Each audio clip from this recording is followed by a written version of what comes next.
নমস্কার বন্ধুরা, আমি সূচনা। আমার চ্যানেল সূচনার দিনলিপিতে আপনাদের সকলকে স্বাগত জানাই। আমাদের দেশে নানান উৎসবের মতো পৌষ সংক্রান্তিতে পৌষ পার্বণ উৎসব খুবই উল্লেখযোগ্য। গ্রাম বাংলা জুড়ে চলে এই পৌষ পার্বণের সমারোহ। বাদ যায় না শহরও, নানান জায়গায় হয় পিঠেপুলি উৎসব। আজ বানাবো স্বাদে গন্ধে সেরা গোকুল পিঠে। নিয়ে নিয়েছি দুটো মাঝারি সাইজের নারকেল কোড়ানো, খেজুরের পাটালি গুড় 300 গ্রাম গ্রেট করা, আর লাগছে ময়দা, চালের গুঁড়ো আর গুঁড়ো দুধ। এবার একটা ফ্রাইং প্যান বসিয়ে দিয়ে তাতে দিয়ে দিলাম 1/4 কাপ লিকুইড দুধ আর 2 টেবিল চামচ গুঁড়ো দুধ। ভালো করে মিক্স করে নেব।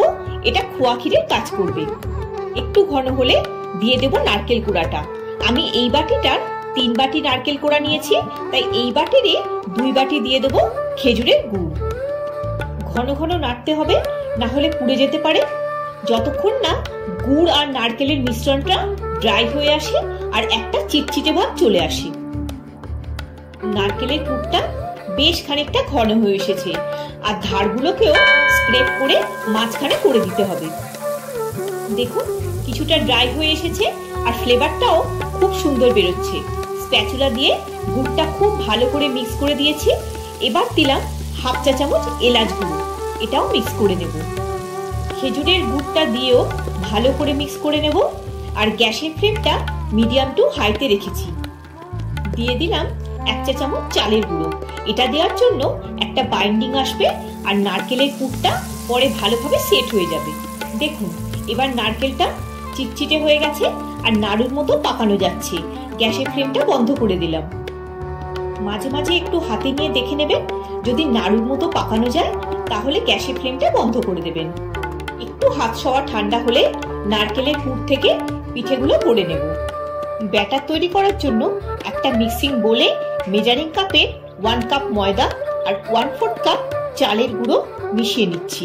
দিয়ে দিলাম 1 পিঞ্চ নুন। এটা দিয়েও ভালো করে মিক্স করে নেব। নিয়ে নিলাম রুম টেম্পারেচারে রাখা দুধ। প্রথমে 3/4 কাপ দুধ অল্প অল্প করে মিশিয়ে ব্যাটারটা তৈরি করব। আরো 3/4 কাপ দুধ নিয়ে নিয়েছি, এটাও মিক্স করে নিচ্ছি। প্রথমে একটু স্প্যাচুলা দিয়ে মিশিয়ে নিলাম। এবার হুইস্কার দিয়ে একটা স্মুথ ব্যাটার তৈরি করে নেব। ব্যাটারটায় যাতে কোনো লাম্প না থাকে, ঠিক এই রকম দেখুন। 1.5 কাপ দুধ দেওয়ার পর 2 টেবিল চামচ জল দিয়ে একটা স্মুথ মিডিয়াম ঘনত্বের ব্যাটার করে নিলাম। বেশি পাতলা করার দরকার নেই, যেহেতু চালের গুঁড়ো আছে একটু ফুলে উঠবে আর একটু ঘনও হয়ে যাবে। দেখুন এই হুইস্কারটা কোট হয়ে যাচ্ছে, এইরকম ঘনত্বের দরকার। ব্যাটারটা সেট হওয়ার জন্য রেখে দিলাম। এবার একটা শিরা তৈরি করব। একটা বড় পাত্রে মেজারিং কাপের 2 কাপ জল আর ওই কাপেরই 1 কাপ চিনি আর 1 কাপের একটু কম খেজুরের গুড় নিয়ে দিলাম। দিয়ে দিলাম 1/2 চা চামচ এলাচ গুঁড়ো। সব ভালো করে মিশিয়ে নিয়ে একটা হালকা চিটচিটে শিরা তৈরি করে নেব। তবে খুব ঘন, মানে 1 তার বা 2 তার শিরা করার দরকার নেই। গুড় আর চিনি দুটো মিক্স করে করলে ফ্লেভার আর কালার দুটোই ভালো হবে। গুড় আর চিনি দিয়ে তৈরি শিরাটা রেখে দিলাম। এবার নারকেলের পুরটা হাত সওয়া ঠান্ডা হয়ে গেছে, হাতে একটু ঘি মাখিয়ে নিলাম। পুর থেকে একটু করে পোর্শন নিয়ে প্রথমে নাড়ুর মতো গোল করে হাতের তালুতে নিয়ে একটু চ্যাপ্টা করে দেব, অনেকটা টিকিয়ার মতো, তবে খুব পাতলা নয়। এইভাবে সবকটা গড়ে নিচ্ছি। ধারগুলোকে একটু শেপ দিয়ে নিচ্ছি। থিকনেসটা ঠিক এইরকমই হবে। সবকটা গড়ে নিয়েছি। কড়াতে দিয়ে দিলাম পরিমাণ মতো রিফাইন্ড অয়েল। ব্যাটারটা দেখুন সেট হয়ে গেছে, আর এই স্পুনটা ব্যাটারের মধ্যে ডোবালে একটা কোট হয়ে যাচ্ছে। এইরকমই ঘনত্বের দরকার। তেল গরম হয়ে গেছে। গ্যাসের ফ্লেমটা মিডিয়ামে রেখে যে সেটটা আগে করেছি সেখান থেকে পুর নিয়ে ব্যাটারে ডুবিয়ে চামচ দিয়ে তুলে তেলের মধ্যে দিয়ে দিলাম। এই গোকুল পিঠে খেতে লাগবে অনেকটা পান্তুয়ার মতো। দেখুন এই ব্যাচটাও ভাজা হয়ে গেছে। এবার পিঠেগুলো তুলে নিচ্ছি। ভাজার সময় সাইডে এক্সট্রা ব্যাটারের যে ড্রপগুলো পড়ছে সেগুলো তুলে নিতে হবে, না হলে ওগুলো পুড়ে পুড়ে তেলটাকে খারাপ করে দেবে। একটু গরম তেল ব্যাটারে দিয়ে দিলাম যাতে ব্যাটারটা নিচে বসে না যায়। কড়াতে যতটা স্পেস আছে সেই মতো দিয়ে দিচ্ছি। দেখুন গোকুল পিঠেগুলো হালকা গোল্ডেন কালার হয়ে গেছে আর একটু করে ফুলে উঠেছে। এবার তুলে নিচ্ছি, পরের ব্যাচটাও একইভাবে দিয়ে দিচ্ছি। একটা দিক একটু হয়ে গেলে তারপর অপর দিকটা টার্ন করে দেব। এক্ষেত্রে স্পুন ইউজ করলে ভালো হবে, না হলে ভেঙে যেতে পারে।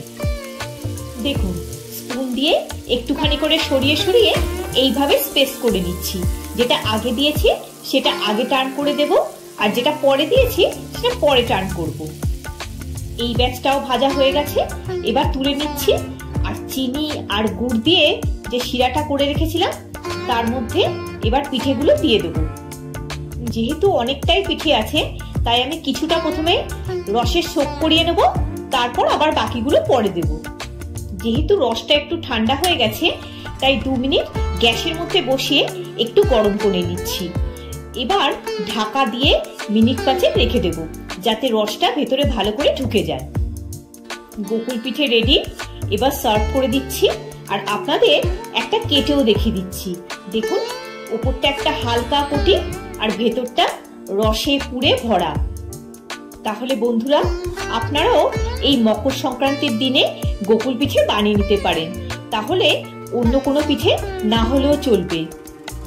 ভিডিওটা যদি ভালো লেগে থাকে একটা লাইক দিয়ে চ্যানেলটা সাবস্ক্রাইব করে পাশে থাকার অনুরোধ রইল।